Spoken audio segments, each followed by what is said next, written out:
The purpose of the planer is to decrease the thickness of a piece of wood.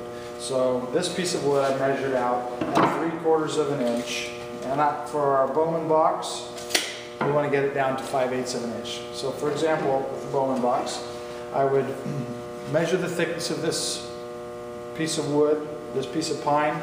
We start out the Bowman box with a piece of wood about just like this, 24 inches long, 3/4 of an inch thick, and we want to shrink that down to 5/8 of an inch. Once I've measured that thickness, I'm going to then set the bed height at that same thickness. And I do that by looking down here at this little arrow, which has a ruler, and that tells you how high the bed height is. To change the bed height, I use this large wheel down here. I make sure it's loose, and if I turn it counterclockwise like this, then that will lower the bed height. Looking at this, I want to set it right at 3/4 of an inch. And now I'm ready to begin planing my piece of wood.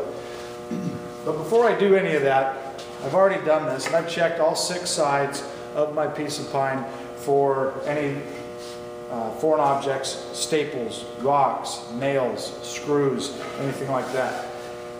All of those pieces could damage our blades, and it costs a lot of money to get them replaced. So we want to make sure that this is a nice clean board before we put it in the planer. To turn the planer on, we want to turn on the top button here, turns on the blades. Bottom button here will turn on the rollers. So the anatomy of the planer is such that there are 2 rollers here, one on top, one on bottom, and then 12 inches away there's another set of rollers on the top and the bottom. When I turn those rollers on, they start turning. They will pinch the wood and send it through the planer. And then the blade in between will then shave off the top layer, cutting from the top, and cut the top layer off of the board, changing the thickness. The appropriate amount that we want to take off at any given time is no more than 1/16 of an inch. 1/16 of an inch is 1 full rotation on the large wheel down here for the bed height. I'd also want to make sure the dust collector is on. That will prolong the life of our planer, as well as less cleanup later and get us a better cut. So once I have checked all, the first thing I would do is I would check the piece of stock that I'm going to plane down for any foreign objects. The next thing I would do is, assuming that the dust collector is already on, I would then measure my thickness of my board. 3rd, set the bed height up. 4th, turn it on and send it through. When I send it through, I want to make sure that it is flat. I don't want to stand behind it in case of any kickback.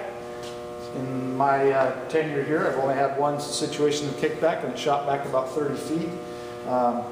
Luckily, it didn't hit anybody. So we want to make sure that we aren't standing behind it. We got our board flat, and we want to send it through just like that. Speaking of that incidence of kickback, it was a couple things that the student did wrong to cause that. If you ever get your board stuck or you want to make an adjustment, make sure before you send it in, it has to be flat, not at an angle, up or down, because that's when it'll catch that blade and kick back. And if it's, so you just want to make sure that before you change the blade height, if your board is in there, that it is, the heads in there are at a dead stop. If the board does get stuck inside the planer, then you want to make sure that you first change the traction. This lever, we start out with it up. If it won't go through and it gets stuck in there, first try the traction and push this traction lever down.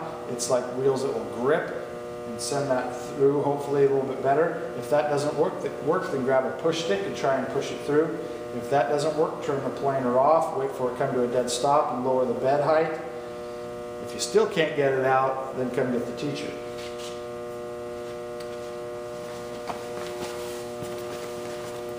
The dust collector's on.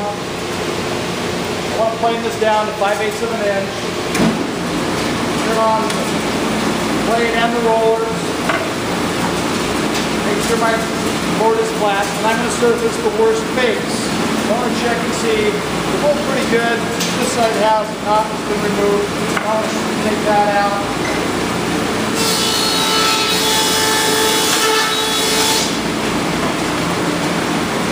I'm going to go 1/16 of an inch. I'm going to go clockwise 1/16.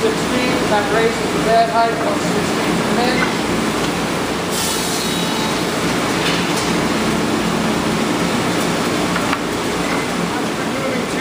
Or an 8, I should be at 5/8 of an inch.